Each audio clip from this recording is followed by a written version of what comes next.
Chapter 1. Ada, get back from that window. Mam's voice shouting. Mam's arm grabbing mine, yanking me so I toppled off my chair and fell hard to the floor. I was only saying hello. Did it again. Yeah. It did it again. Alright, hold on. Let me see if I close out of everything else on my computer.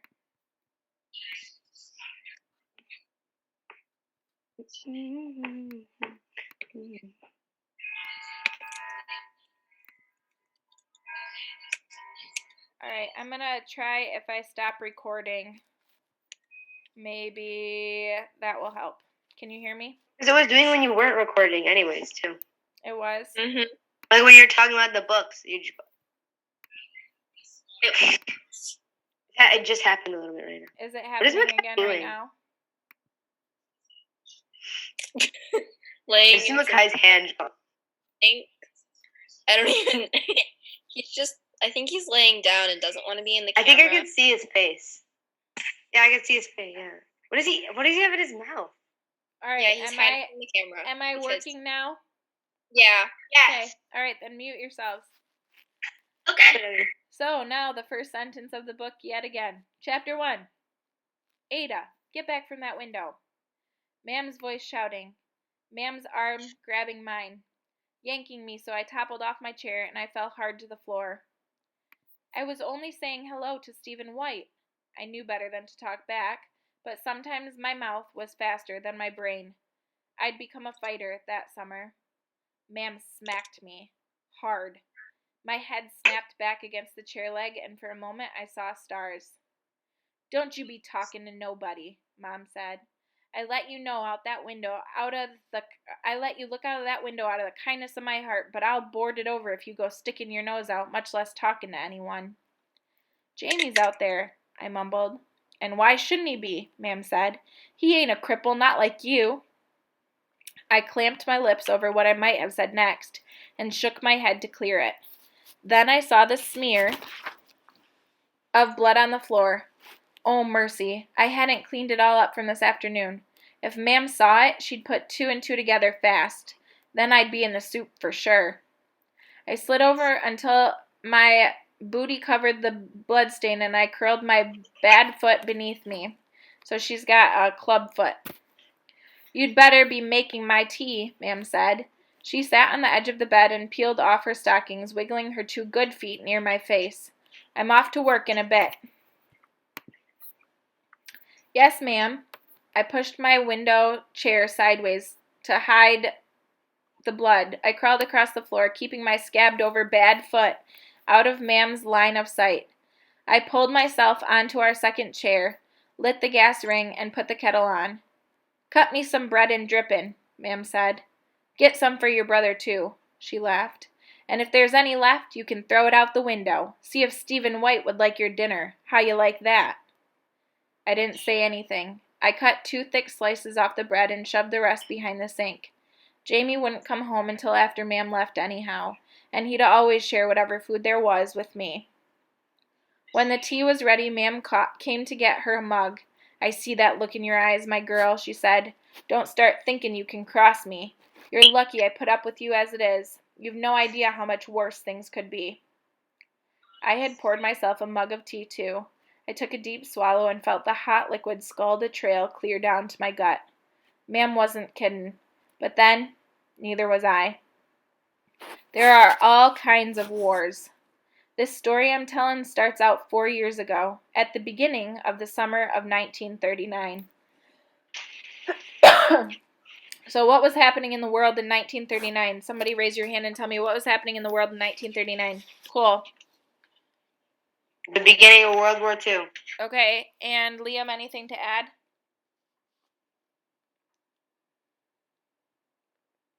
Yeah, he did. Get back. Yep. Yeah. Is that right? You're still again. What about now? Oh, okay. Sorry. Was I right? Yes. Yeah, you were right for a second. The second time she was just still, staying still. No, I mean, what I said, my answer. Yes, your answer was correct. You just said pool. England stood on the edge of another great war then, the war we're in the middle of now. Most people were afraid. I was 10 years old, though I didn't know my age at the time. And while I'd heard of Hitler, little bits and pieces and swear words that floated from the lane to my third-floor window, I wasn't the least concerned about him or any other war fought between nations. You'd think, from what I've already told you, that I was at war with my mother, but my first war, the one I waged that June, was between my brother and me. Jamie had a mop of dirt brown hair, the eyes of an angel and the soul of an imp. Mam said he was 6 years old and would have to start school in the fall. Unlike me, he had strong legs and 2 sound feet on the ends of them. He used them to run away from me. I dreaded being alone. Our flat was one room on the 3rd floor above the pub where Mam worked nights. In the mornings, Mam slept late, and it was my job to get Jamie something to eat and keep him quiet until she was ready to wake up. I'm not muted, crap. Then Mam usually went out to shop or talk to women in the lane. Sometimes she took Jamie with her, but mostly not. In the evenings, Mam went to work, and I fed Jamie tea and sang to him and put him to sleep, and I'd been doing all that for as long as I could remember, from the days when Jamie still wore diapers and was too small to use the pot. So where are they? Do we know where they are in the world? They said it. They said France. Germany. Nope. They said like France. They're in England. So they use words like flat. Who knows what a flat is? Like an apartment? It's like an apartment, yep. And what about a pot? To use the pot. What do they mean? Bathroom. The bathroom. The toilet. The toilet. Or the loo. We played games and sang songs and watched the world out the window. The Iceman and his cart. The Rag and Bone Man and his shaggy pony.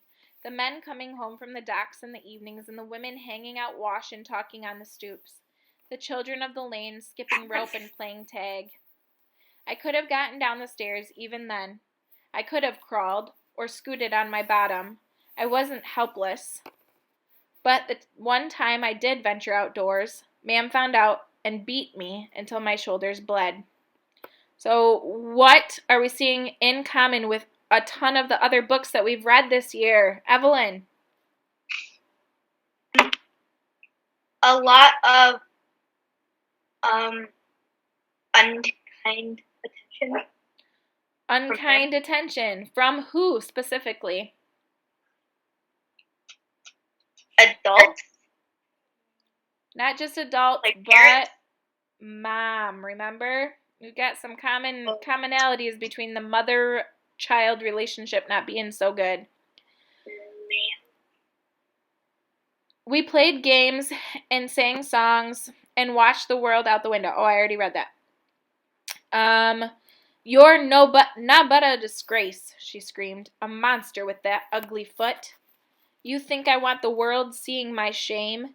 She threatened to board over the window if I went downstairs again. That was always her threat to me. My right foot was small and twisted so that the bottom pointed skyward, all the toes in the air, and what should have been the top touched the ground. The ankle didn't work right, of course, and it hurt whenever I put weight on it, so for most of my life, I never did. I was good at crawling. I didn't protest staying in one room so long as it held both Jamie and me. But as Jamie grew older, he wanted to be with the other children playing in the street. Why shouldn't he? Mam said.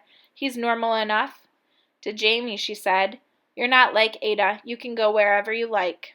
He can't, I said. He has to stay where I can see him. At first he did, but then he made friends with a gang of boys and went running out of sight all day. He came home with stories about docks on the River Thames, where big ships unloaded cargo from around the world. He told me about trains and warehouses bigger than our whole block of flats. He'd seen St. Mary's, the church by whose bells I marked time. As the summer days grew longer and stayed out later and later, until he came home hours after Ma'am left. He was gone all the time, and Ma'am didn't care. So who is Ma'am? Their mom. Their The mom. mom. Main lady. Mean mama. My room was a prison. I could hardly bear the heat and the quiet and the emptiness. I tried everything to make Jamie stay. I barred the door so that he couldn't get out, but he was already stronger than me. I begged and pleaded with Ma'am. I threatened Jamie, and then one hot day, I tied his hands and feet while he was sleeping. I would make him stay with me.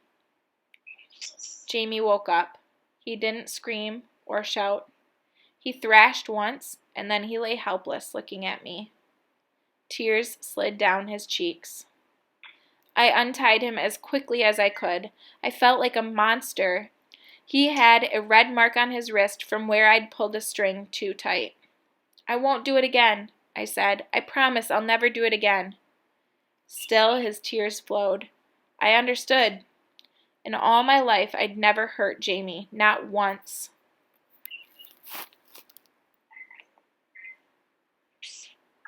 Oh, I'd never hit him, not once.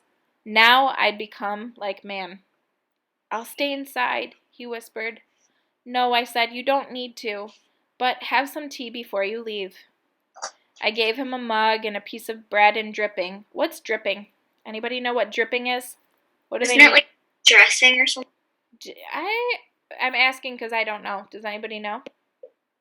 No, but I can look it up. All right. What? I missed the question.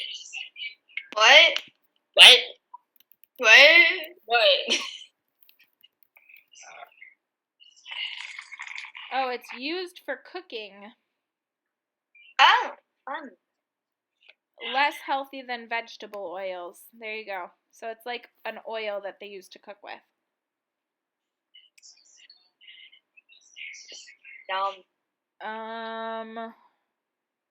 It was just the two of us that morning. Ma'am gone, I don't know where.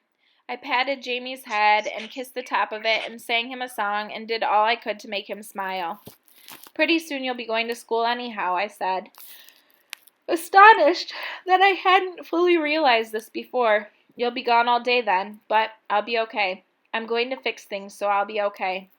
I coaxed him into going out to play, and I waved to him from the window. Then I did what I should have done to start with. I taught myself to walk.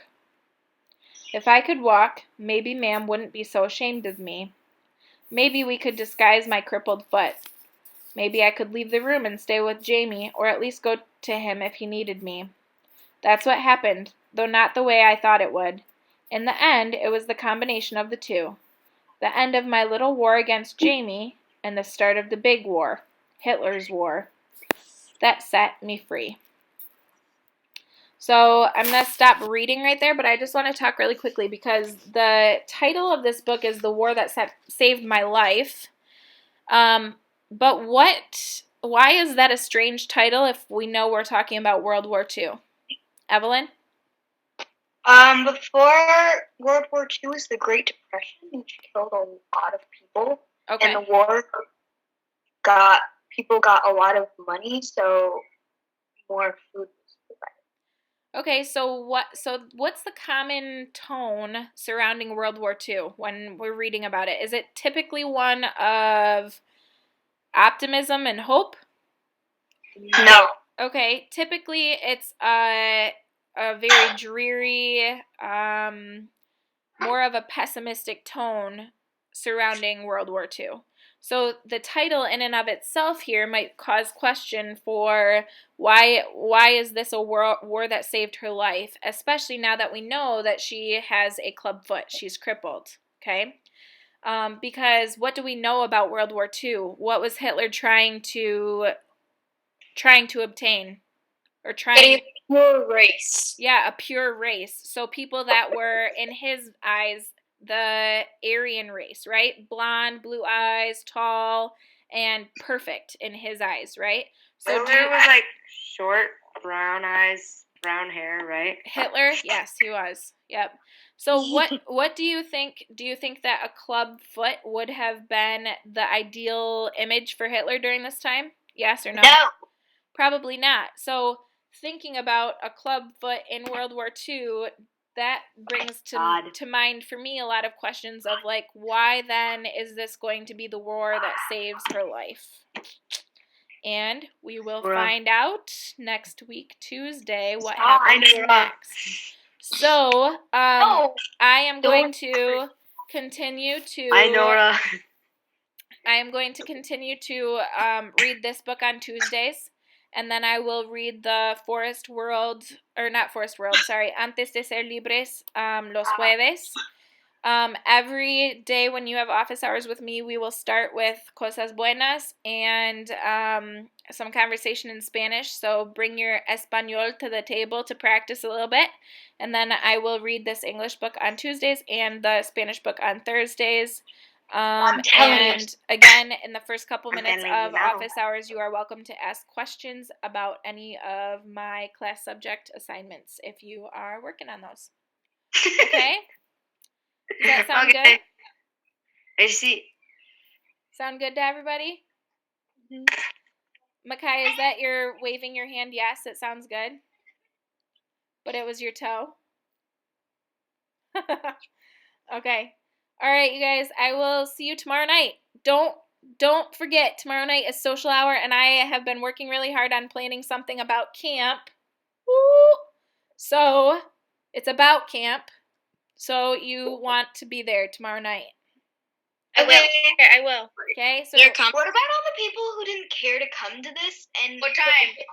Are they just not gonna come? These are office hours are optional. Office hours are an optional thing, so you can come if you'd like to ask questions or listen to read aloud. So, what time is the social hour tomorrow? It was in the email, but I believe it's at 7. Yeah, Miss Darcy said in the next one. Yeah. I wasn't there, but I just know it's at 7 because we have Zoom call schedule thing. So, Big brain. So Tuesday, Wednesday, Thursday night, you will have 7 o'clock meetings because I'm Tuesday, Thursday, and then Wednesday is social hour. And then I know Mrs. Darcia has office hours on Tuesdays and is it Fridays? Yeah. Yeah. Okay? Yep. All right, guys. Yep. So have a good night, and I will see you tomorrow night, okay? Okay, bye. Okay. Bye. Bye. Adios.